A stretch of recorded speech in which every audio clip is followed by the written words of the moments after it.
Stake holders के feedback को शामिल करते हुए इन चिंताओं को दूर करने के लिए उम्र को दिए जाने वाले वेटेज को 75% से घटाकर 25% कर दिया है। 15 एजेंडे रखे गए थे, जिसमें 14 एजेंडे मंजूर हुए हैं। सबसे पहला जो एजेंडा था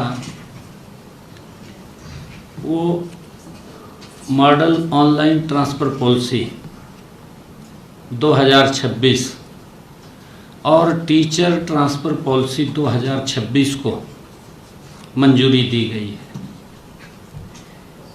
ये नीतियां पंजाब और हरियाणा हाई कोर्ट की टिप्पणियों और अलग अलग स्टेक होल्डर से मिले फीडबैक पर विचार करने के बाद बनाई गई है। माननीय कोर्ट ने पिछली ट्रांसफ़र व्यवस्था के तहत उम्र को दिए जाने वाले वेटेज और कपल मामलों में कम मेरिट पॉइंट्स जैसे मुद्दों पर चिंता जताई थी।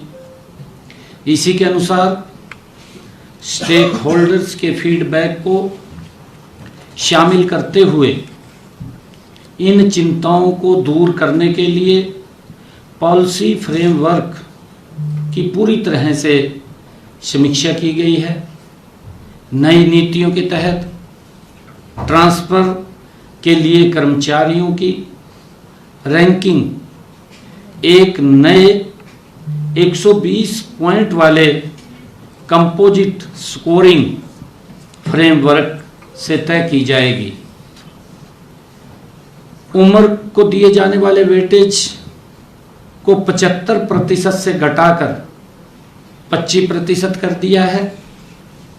प्रोफेशनल अनुभव और सर्विस की निरंतरता को मान्यता देने के लिए कैडर में अनुभव का एक नया पैरामीटर जोड़ा गया है, जिसका वेटेज 25% है।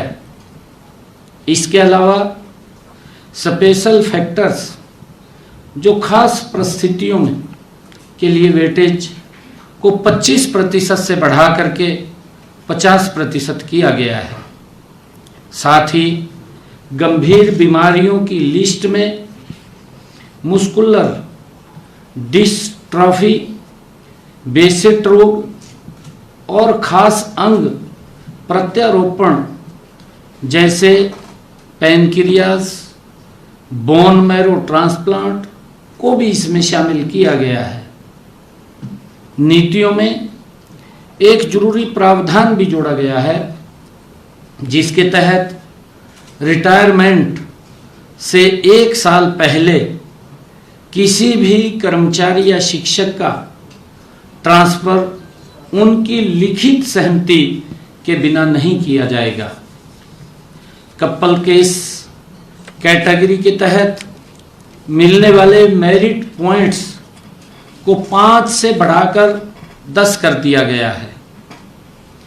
मंत्रिमंडल ने मानव संसाधन विभाग को MOTP 2026 के तहत पहली ऑनलाइन ट्रांसफ़र प्रक्रिया के लिए जरूरी निर्देश जारी करने की मंजूरी दी गई है। ये निर्देश खास तौर पर नेशनल कैटेगरी और उन कैडर के लिए होंगे जहां करंट ड्यूटी चार्ज की व्यवस्था लागू है। नई नीति निष्पक्ष, पारदर्शी और टेक्नोलॉजी पर आधारित ट्रांसफ़र सिस्टम के प्रति राज्य सरकार की ये प्रतिबद्धता को दर्शाती है। साथ ही प्रशासनिक दक्षता और कर्मचारियों के कल्याण को भी ये सुनिश्चित करती है।